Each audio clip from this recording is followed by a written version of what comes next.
After tomorrow, you're not part of this family anymore. Those words, they still echo in my mind every single day. 8 words that shattered everything I thought I knew about love, about family, about the son I raised with my own 2 hands. 8 words that came from the mouth of a woman who had been in our lives for barely 2 years, speaking to me like I was some stranger off the street instead of the mother who brought Daniel into this world. I remember standing there in my own kitchen, the kitchen where I'd made Daniel's breakfast every morning for 18 years, where I'd helped him with homework, where I'd held him when he cried over his first heartbreak, and this woman, this girl, who thought she knew everything about everything, looked me dead in the eye and told me I wasn't family, not part of this family anymore, as if family was something you could just revoke, as if 25 years of scraped knees and bedtime stories and sacrificed dreams meant nothing because she decided it meant nothing. But I'm getting ahead of myself. You need to understand how we got there.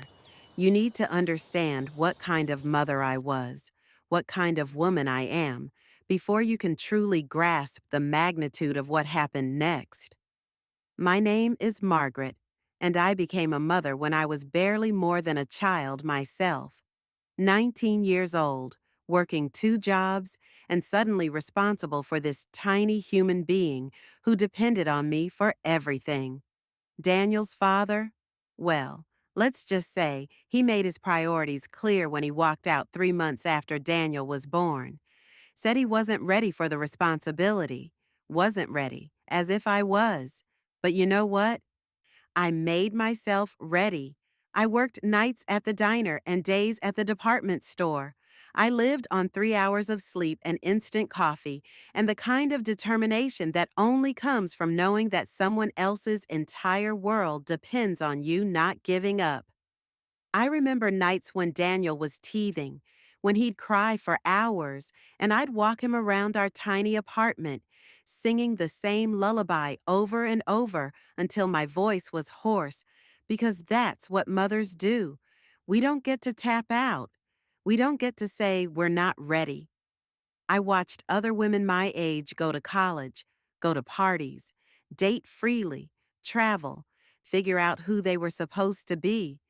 And some nights, I'll admit it, I cried into Daniel's baby blankets because I felt like I was disappearing, like I was losing myself in the endless cycle of diapers and formula and worry. But then Daniel would smile at me, really smile, not just gas, and I'd remember that this was who I was supposed to be, his mother, his safe place, his everything. I taught him to ride a bike in the parking lot behind our apartment complex because we didn't have a yard. I helped him build science fair projects on our kitchen table because we didn't have a proper workspace. When he was 8 and kids at school made fun of his secondhand clothes, I stayed up all night sewing patches and decorations to make them look special, unique, intentional. I turned our poverty into adventure, our limitations into creativity. When Daniel was 12, he asked me why his dad left. And I looked at this beautiful boy, this smart, funny, kind human being that I'd somehow managed to raise right despite everything, and I told him the truth. Some people aren't strong enough for love like ours, baby, but that's their loss, not ours. And I meant it. God help me. I meant every word. I worked my way up from waitress to manager, then saved every penny to put myself through business school at night, while Daniel did his homework beside me at the kitchen table. We were a team. When I finally opened my own catering business, Daniel was my first employee, my taste tester, my biggest supporter.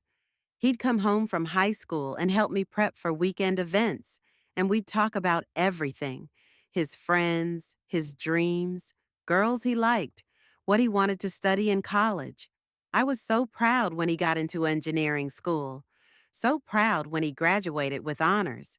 So proud when he landed that job at the tech company and moved into his own apartment. I'd done it. Against all odds, I'd raised a good man, a successful man, a man who called his mother every Sunday and brought his laundry home because he said my detergent smelled better than anything he could buy. And then he met her, Sophia. At first, I was happy for him. Of course I was. He was 23, handsome, successful. It was time for him to find someone special. When he brought her to Sunday dinner that first time, she seemed nice enough, polite, well-dressed. She worked in marketing, came from what she called a good family, which I later learned was code for money. But she made Daniel smile, and that was enough for me. I tried so hard to welcome her. I really did. I asked about her job, her interests, her family. I complimented her hair, her clothes, her opinions. When she mentioned she'd never had homemade lasagna, I spent an entire Saturday making my grandmother's recipe from scratch, layering in love the way my grandmother had taught me. She took 3 bites and said it was interesting, but a little heavy for her taste. She was on some kind of diet, apparently. Always on some kind of diet. But Daniel was happy, and when you're a mother, your child's happiness is your happiness, even when that happiness starts to feel like it's coming at your expense. The changes started small. So small I told myself I was imagining things, being paranoid, letting my protective instincts cloud my judgment. Daniel started canceling our Sunday dinners. Sophia has plans for us, he'd say. You understand, right, Mom? And I did understand. I remembered being young and in love, wanting to spend every moment with that special person. I smiled and said, of course, and heated up my pot roast for one.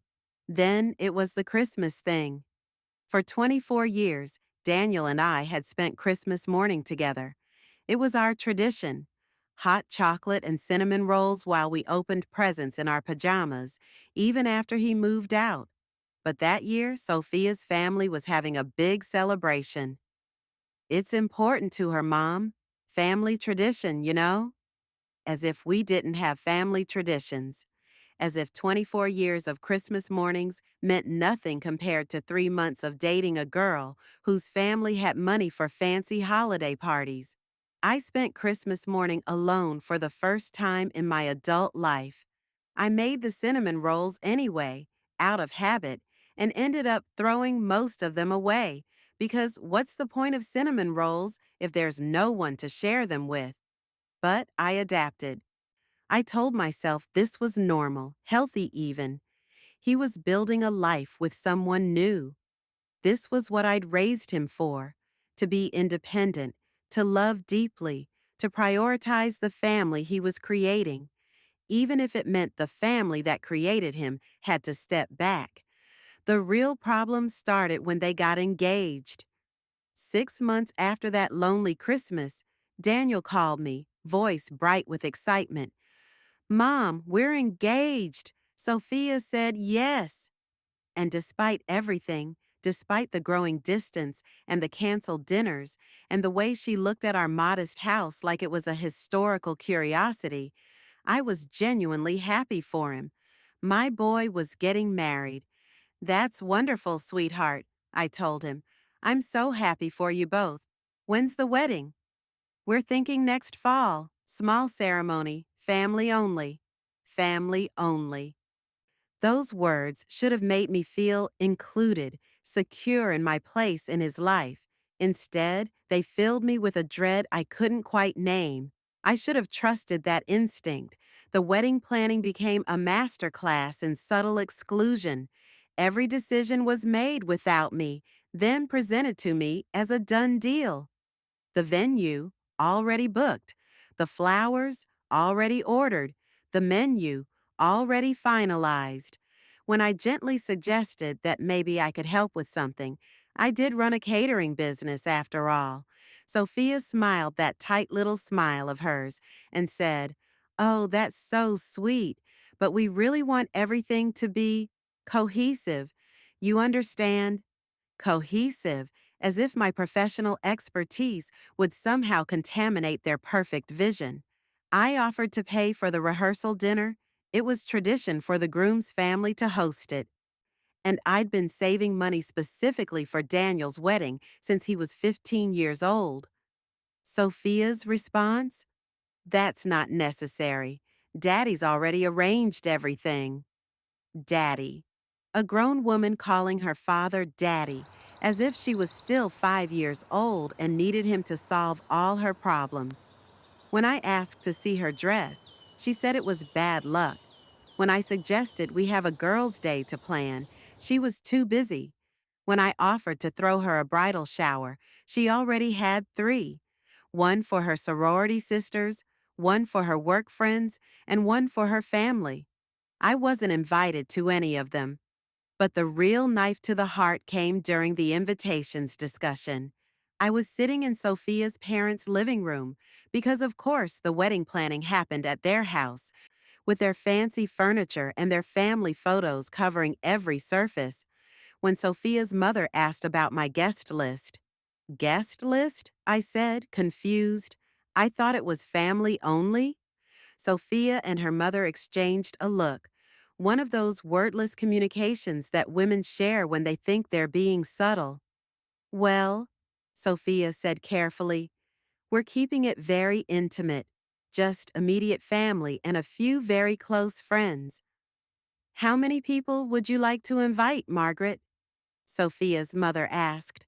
And the way she said my name, like she was speaking to a child who needed simple concepts, explained slowly, made my skin crawl. I I don't know. I hadn't really thought about it. Maybe my sister, a few friends from work. Another look between them.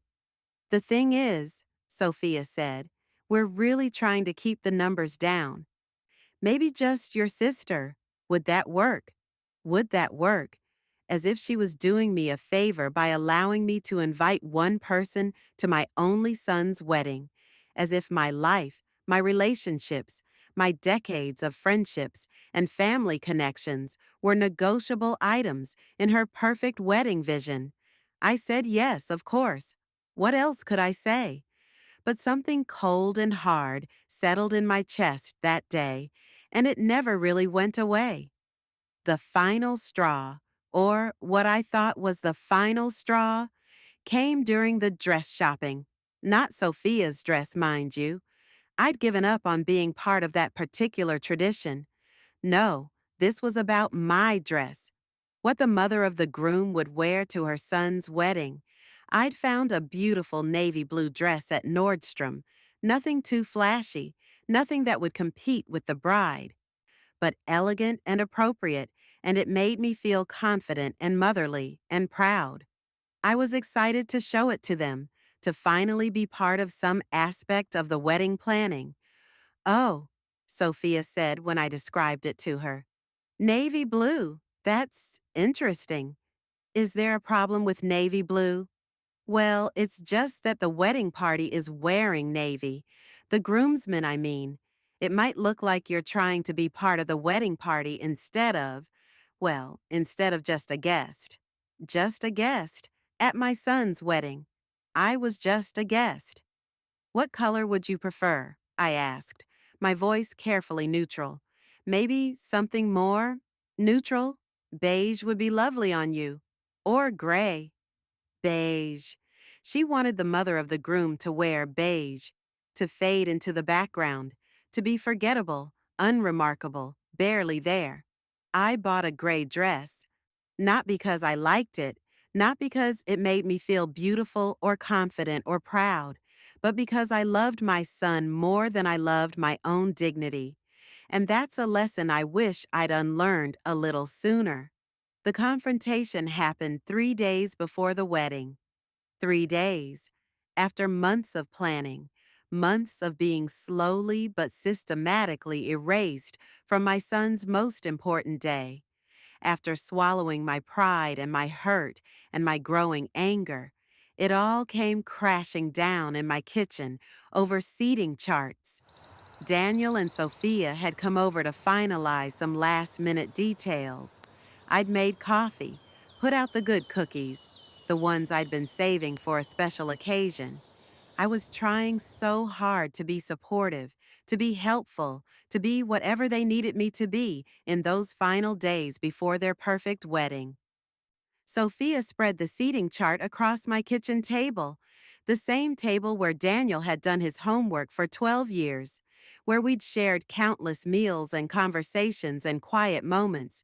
She was explaining the arrangement with the kind of precision usually reserved for military operations. So the immediate family is at table 1, obviously, she said, pointing to a diagram with her manicured finger. My parents, my brother and his wife, my grandmother. I waited for her to mention table 2, where I assumed I'd be sitting with my sister and maybe some of Daniel's friends. But she kept going, describing tables 3, 4, 5. Where am I sitting? I finally asked. Sophia looked up, and for just a moment I saw something flicker across her face. Not guilt exactly, more like annoyance. As if I'd asked an inappropriate question, violated some unspoken rule. Oh, you're at table 7, she said, turning back to the chart. With some of the extended family, you'll love Daniel's cousin Mike. He's hilarious. Table 7. I was being seated at table 7 at my son's wedding, further from the bride and groom than college friends I'd never met, further than Sophia's work colleagues, further than her sorority sisters. Table 7 seems. I paused, trying to find words that wouldn't sound petty or demanding. It seems quite far from the head table. Well, we needed to put immediate family closest to us, Sophia said, not even looking up from her charts. You understand. I am immediate family, I said quietly. I'm Daniel's mother. That's when she looked up, really looked at me, with those cold blue eyes that had never once looked at me with anything resembling warmth or respect. And she smiled, that terrible, condescending smile that I'd been seeing for months, but had been too polite, too hopeful, too desperate to maintain peace to call out. Margaret, she said, and again that tone, like she was speaking to a child. You have to understand, when people get married, the family dynamics change. Daniel's primary family now is me. We're starting our own family tree, and while you'll always be Daniel's mother, you're not, well, you're not his immediate family anymore. The words hung in the air like smoke from a fire, toxic and suffocating and impossible to ignore. I'm not his immediate family, I repeated, my voice barely above a whisper. Look, I know this is hard for you, she continued, her voice taking on that fake sympathetic tone that people use when they're about to say something particularly cruel. I know you've been Daniel's whole world for a long time, but that's not healthy for him. You know, a man needs to leave his mother and start his own life. It's in the Bible, actually. A man shall leave his father and mother and cleave unto his wife. She was quoting scripture at me. This girl who'd never been to church a day in her life, who'd rolled her eyes when I mentioned saying grace at dinner, was using the Bible to justify pushing me out of my son's life. I raised him, I said, and my voice was shaking now. Though whether from hurt or rage, I couldn't tell. I sacrificed everything for him. I worked 3 jobs to put him through school. I was there for every fever, every nightmare, every heartbreak, every triumph. I am his mother. And you did a wonderful job, she said, still in that patronizing tone. Really, you should be proud. You raised him to be independent, to be ready for marriage. But now it's time to let go. It's time for you to step back and let us build our life together. Step back. Let go. As if love was something you could just turn off, as if 25 years of being someone's everything could be packed away like childhood toys that were no longer needed. Daniel was standing by the kitchen counter through all of this, saying nothing. My son, my baby boy, the child I'd bled and sweated and sacrificed for, was standing there silent while his fiancée systematically dismantled my place in his life. Daniel, I said, turning to him, desperate for him to defend me, to remember who I was, who I'd always been to him. Honey, surely you don't agree with this. He looked uncomfortable, shifting from foot to foot the way he used to when he was little and had broken something. But he didn't look at me. He looked at her. Mom, he said finally, Sophia's right. I mean, we are starting our own family now. And maybe it would be good for you to have your own life too. You've spent so much time focused on me. Maybe now you can focus on yourself. Focus on myself. As if I hadn't been doing exactly that every time I focused on him. As if loving him, supporting him, being proud of him wasn't the most authentic expression of who I was. That's when Sophia delivered the final blow. Actually, Margaret, she said, and her voice was different now, colder, more direct. The pretense of kindness finally dropped. Since we're being honest here, I think it's best if I just say this clearly. The wedding is about Daniel and me starting our new life together. And frankly, having you there, it's going to be awkward. For everyone. You've made it pretty clear that you don't approve of me. Don't think I'm good enough for your son. The constant suggestions, the comments about how things used to be done, the way you look at me like I'm some kind of intruder. It's exhausting. I never said, you didn't have to say it, she interrupted. It's written all over your face every time you look at me, and I get it, I really do. No woman is ever going to be good enough for your precious Daniel. But here's the thing, he chose me, not you, and after tomorrow, you're not part of this family anymore. You're his past. I'm his future. The kitchen went silent except for the humming of the refrigerator and the sound of my heart breaking so loudly I was sure they could hear it. After tomorrow, you're not part of this family anymore. I looked at Daniel, waiting for him to say something, anything, to tell her she was wrong, that I would always be his family, that you don't just erase 25 years of love and sacrifice with a wedding ceremony. But he said nothing. He stood there, looking at the floor, and said absolutely nothing. And that's when I knew. That's when I understood that I had already lost my son. The wedding was just making it official. I see, I said quietly. Well then, I guess there's nothing more to discuss. I walked to the front door and opened it, a clear signal that they should leave. Sophia gathered up her seating charts and her plans and her cruel certainty, and they walked out of my house. Daniel paused at the door, looking like he wanted to say something, but Sophia took his arm and pulled him along. I closed the door behind them and leaned against it, my legs suddenly too weak to hold me up. And that's when I made the decision that would change everything. I wasn't going to the wedding. I didn't go to the wedding. For the first time in 25 years, I wasn't there for the most important day of my son's life. I turned off my phone, poured myself a glass of wine, and sat in my garden while my only child married a woman who had made it crystal clear that I was not welcome in their new life. It was the hardest thing I'd ever done. Harder than raising a child alone. Harder than working 3 jobs. Harder than watching Daniel's father walk away. Because this time, I was the one walking away. This time, I was choosing my dignity over my love, and it felt like cutting off my own arm. But I did it.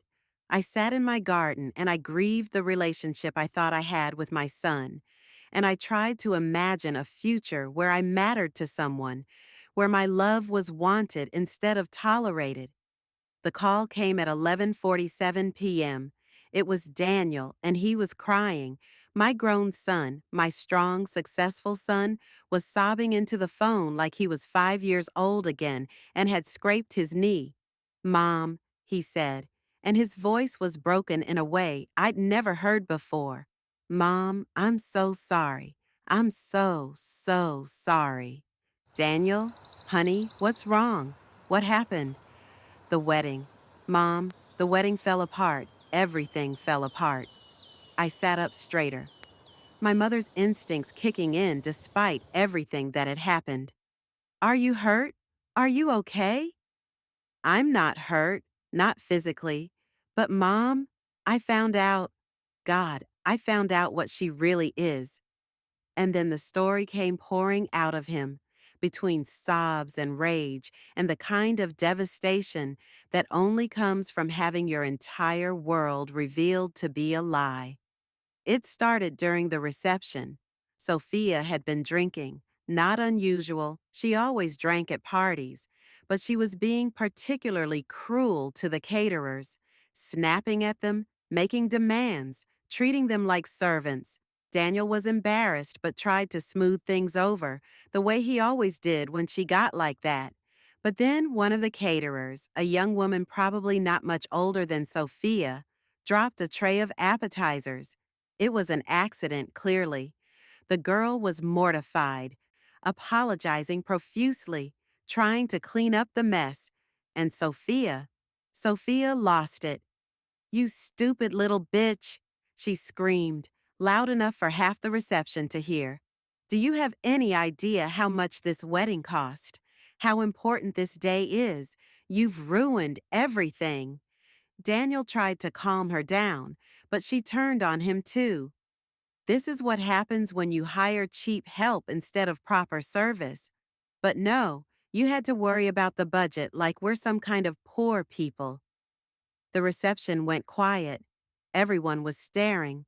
Sophia's father tried to intervene, but she was beyond reason, beyond caring about appearances.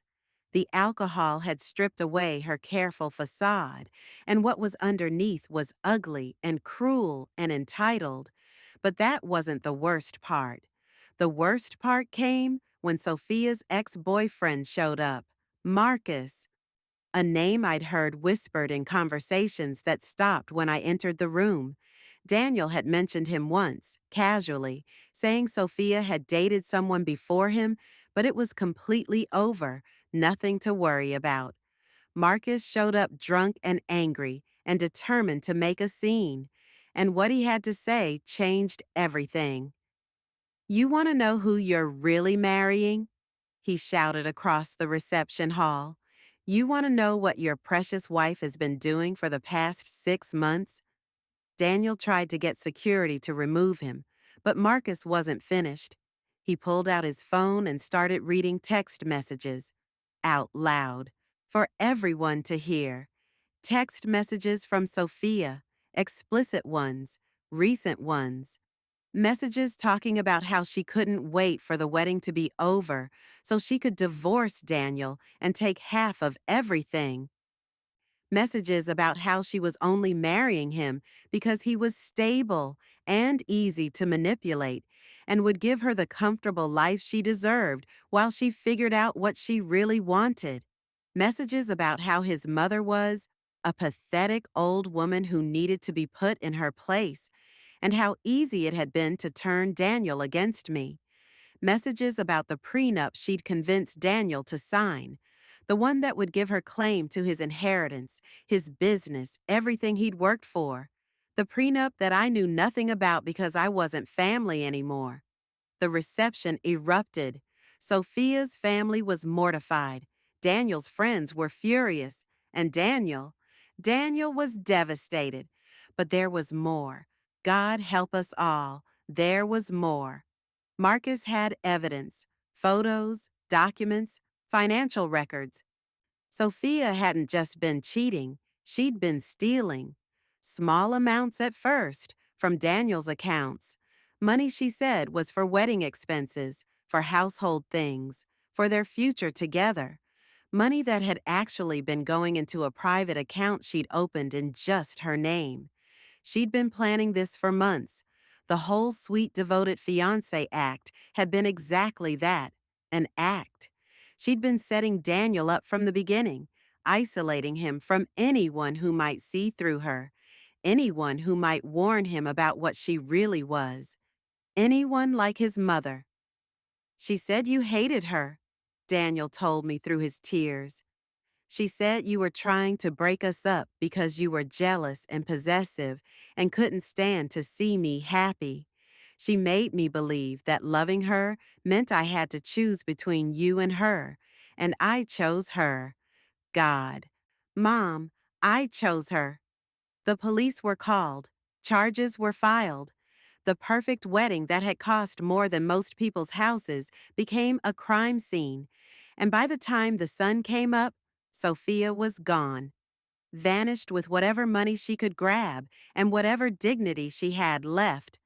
But the damage was done, not just to Daniel's heart or his bank account, but to us, to the relationship we'd spent 25 years building, and that had been destroyed in the space of a few months by a woman who saw love as a weakness to be exploited. I'm so sorry, Mom, Daniel kept saying. I'm so sorry I let her do this to us. I'm so sorry I didn't listen to you. I'm so sorry I wasn't there when you needed me. But the thing is, he had been there when I needed him. He just hadn't known it. Because when you love someone, really love them, you don't stop needing them just because they hurt you. You don't stop hoping they'll come back to themselves, come back to you. And sometimes, if you're very lucky, they do. You'd think that would be the end of it, wouldn't you? The bad guy revealed, the truth exposed, the mother and son reunited. A tidy ending to a painful story. But life isn't a movie, and people like Sophia don't just disappear into the night without trying to burn everything down on their way out. The social media campaign started within days. Suddenly, I was the villain in a story being told across Facebook, Instagram, Twitter, and every other platform where people gather to feel superior to strangers. According to Sophia's version of events, I was a manipulative, controlling mother who had sabotaged my son's wedding out of pure jealousy. The posts were carefully crafted, designed to hit every nerve. Poor Sophia, the innocent victim of a possessive mother-in-law who couldn't stand to see her son happy. Poor Sophia, who had tried so hard to build a relationship with me, only to be met with hostility and manipulation. Poor Sophia, whose perfect wedding day had been destroyed by a bitter old woman who couldn't let go. She painted herself as the picture of graciousness under pressure, sharing carefully edited screenshots of text conversations where I looked demanding and unreasonable. She conveniently left out the context, the months of exclusion and subtle cruelty that had led to those conversations. She shared photos of the wedding planning, focusing on moments where she looked patient and long-suffering while I looked, well, tired and frustrated, which I was. But the masterstroke was the video, a tearful, perfectly lit video of Sophia sitting in what appeared to be a modest apartment, though I later learned it was a friend's place, staged specifically for sympathy, talking about the emotional abuse she'd suffered at my hands. She talked about how I'd made her feel unwelcome in my son's life, how I'd criticized everything from her career to her family, to her appearance. She talked about the financial pressure I'd put on the wedding planning, demanding expensive changes, and then backing out at the last minute. It was all lies, of course, but they were believable lies, crafted by someone who understood exactly which buttons to push to make strangers on the internet angry. And people love to be angry about mother-in-law stories. They love to project their own family dramas onto someone else's pain and feel righteous about it. The video went viral. Suddenly, I was getting calls from reporters wanting my side of the story. I was getting death threats from strangers who decided I was everything wrong with mothers today. People were showing up at my business, harassing my employees, leaving one-star reviews online, calling me a family destroyer and a narcissistic monster. My catering business, the thing I'd built from nothing, the source of pride and independence I'd created for myself after Daniel grew up, was being destroyed by an online mob that knew nothing about me except what a sociopathic woman had told them. You need to respond, my sister kept telling me. You need to tell your side of the story. You need to defend yourself. But what was I supposed to say? That my son's ex-fiancé was a manipulative thief who'd almost destroyed our family? That would just sound like exactly what Sophia said I was. A bitter mother-in-law making excuses. The truth sounded unbelievable, even to me, and I'd lived through it. Besides, Daniel was fragile. The revelation about Sophia, the public humiliation of the wedding disaster, the financial mess she'd left behind, he was barely holding it together. The last thing he needed was his mother getting into a public war with his ex-fiancé, no matter how much she deserved it. So I stayed quiet. I endured the phone calls and the online harassment and the slow destruction of my reputation because protecting my son felt more important than protecting myself, just like it always had. But Sophia wasn't done. The lawsuit came 3 weeks after the wedding that never was.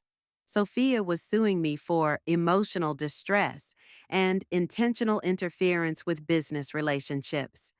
She claimed that my campaign of harassment had caused her to lose her job and damaged her reputation in the community. She was asking for $50,000 in damages, $50,000 I didn't have, for crimes I didn't commit, based on lies told by a woman who had stolen from my son and broken his heart for sport. The legal papers arrived on a Tuesday morning, delivered by a process server who looked embarrassed to be there. I sat at my kitchen table, the same table where Sophia had told me I wasn't family anymore, and read through page after page of legal language that painted me as a monster. According to the lawsuit, I had systematically undermined Sophia's relationship with Daniel through manipulative and controlling behavior. I had intentionally caused emotional distress through my unreasonable demands regarding wedding planning. I had defamed her character through false statements to mutual acquaintances. It was a masterpiece of projection, taking everything she had done to me and claiming I had done it to her. And the worst part was, it might work. Juries love to hate mother-in-laws, and I didn't have the money for the kind of legal representation that could fight this properly. That's when I realized that Sophia's real goal wasn't money. She had money, her family was wealthy, and she'd probably already moved on to some new victim.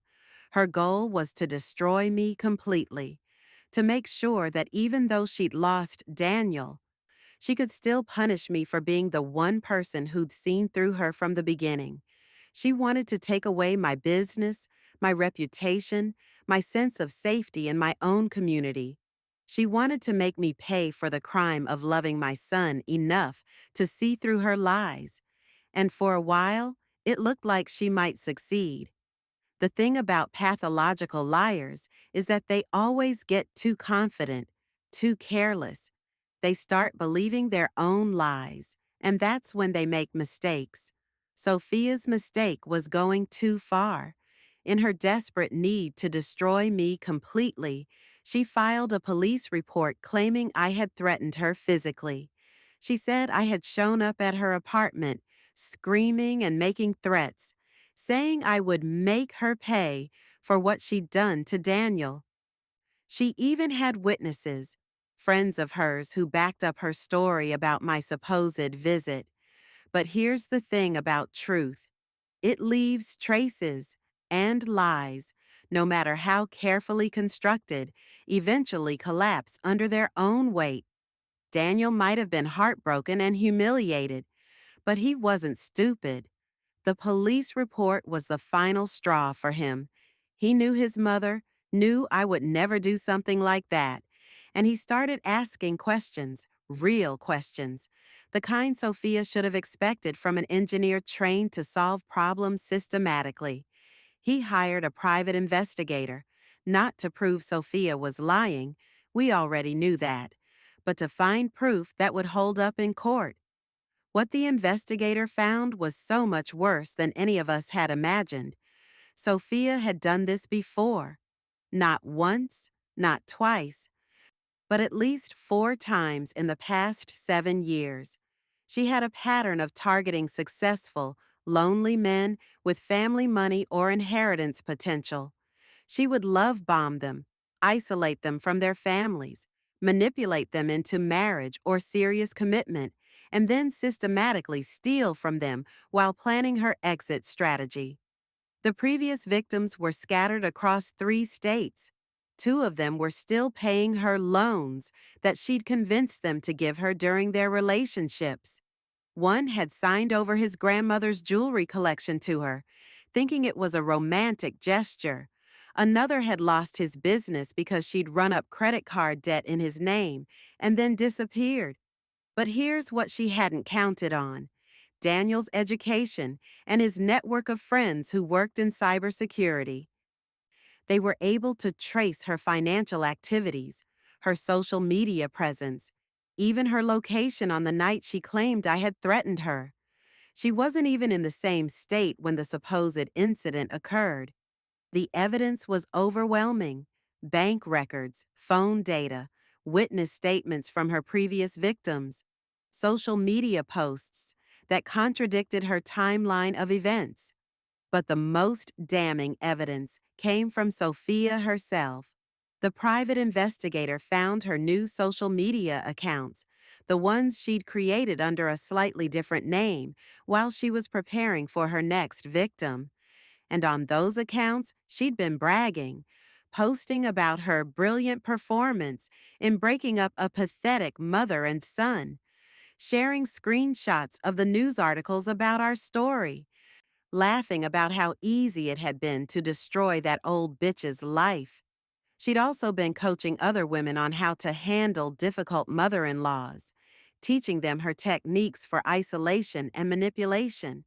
Treating the destruction of families like it was some kind of game or skill to be proud of. When Daniel's lawyer presented all of this evidence to Sophia's legal team, her lawsuit disappeared overnight. When the district attorney saw the evidence of her fraud and theft, criminal charges were filed in multiple states.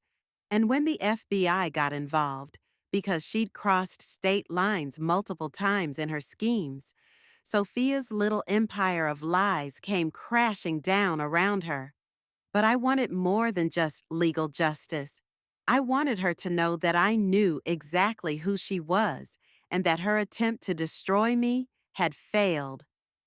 The confrontation happened at the courthouse on the day she was supposed to be arraigned on federal fraud charges. I wasn't supposed to be there. The lawyers had advised against it, but I needed to see her face when she realized that all her careful planning, all her manipulation and lies had come to nothing. She saw me waiting outside the courtroom, and for just a moment her mask slipped. The sweet, vulnerable victim expression disappeared, and I saw the real Sophia, cold, calculating, furious that her game had been exposed. "You," she said, her voice full of venom. "You couldn't just stay out of it, could you? You couldn't just let me have him?" "You never wanted him," I replied calmly. "You wanted what you thought he could give you, but you made one crucial mistake." "Oh, really? And what was that?" "You underestimated a mother's love. You thought you could turn him against me permanently. Make him forget 25 years of unconditional love because of a few months of manipulation. But love like ours doesn't just disappear because someone pretty tells lies about it. She laughed, but it sounded forced, brittle. Love like yours? You mean possessive, controlling, suffocating love? I did him a favor by showing him what you really are. What I really am, I said, stepping closer, is someone who would do anything to protect her child, even from someone like you, especially from someone like you. Well, congratulations, she said, her voice rising. You got what you wanted. You destroyed our relationship. I hope you're happy. I didn't destroy anything, I said quietly. I just refuse to let you destroy me. There's a difference. That's when the federal marshals arrived to take her into custody. As they led her away in handcuffs, she turned back to me one last time. This isn't over, she said. Yes, I replied, it is, and it was. 3 months later, Sophia pled guilty to federal fraud charges and was sentenced to 4 years in prison. The civil lawsuit against me was not only dismissed, but I was awarded damages for the harm to my business and reputation. But more importantly, Daniel and I began the slow process of healing our relationship. It's been 2 years now since that wedding that never was. 2 years since I learned what it really means to fight for love instead of just giving it freely and hoping it's valued. Daniel and I have Sunday dinners again. Not every week. We're both still learning how to trust each other again, how to rebuild what was broken, but often enough that I've started making pot roast for two again. He's in therapy, dealing with the trauma of being manipulated so thoroughly by someone he thought he loved. I'm in therapy too, learning how to set boundaries, how to protect myself without closing off my heart. We don't talk about Sophia much anymore. She's in prison, and that's where she belongs. But we do talk about what happened between us, how easily our relationship was damaged by someone who understood exactly which pressure points to target. We talk about red flags, about manipulation tactics, about the difference between healthy independence and cruel rejection. Most importantly, we talk about forgiveness. Not for her. I don't owe forgiveness to someone who tried to destroy my family for profit, but for each other, for the words that were said and the words that weren't, for the choices we made when we were hurting and confused and being deliberately led astray. My business recovered. The online mob moved on to other targets, as they always do, and my actual customers, the ones who knew me, who had worked with me for years, never believed the lies. If anything, the whole experience taught me something important about the difference between reputation and character. Reputation is what people think they know about you. Character is who you actually are when no one is watching. I'm dating someone now, a good man, a kind man, someone who thinks my protective instincts are a feature, not a bug. Someone who understands that loving a mother means respecting her relationship with her children, not trying to destroy it. Daniel likes him, which matters to me more than I probably should admit. But the most important thing I learned through all of this is that love isn't always enough. Love without boundaries is just enabling. Love without discernment is just naive. Real love, the kind that actually protects and nurtures and builds people up, requires wisdom and strength and the courage to see things as they really are, not as we wish they were. I loved Daniel enough to let him make his own mistakes, but I also loved him enough to refuse to be erased from his life to accommodate someone else's dysfunction. I loved him enough to fight for our relationship when it was under attack, even when that fight was painful and messy and required me to be stronger than I ever thought I could be. In the end, the truth came out. It always does, eventually. And that was enough. That has to be enough. Because sometimes the greatest act of love is simply refusing to let love be used as a weapon against you. Sometimes the most powerful thing you can do is stand up and say, I matter too, my love matters, and I will not let you destroy it. And sometimes, if you're very lucky and very stubborn and very, very patient, the people you love will remember who they used to be before someone else told them who they should be. Sometimes they come home,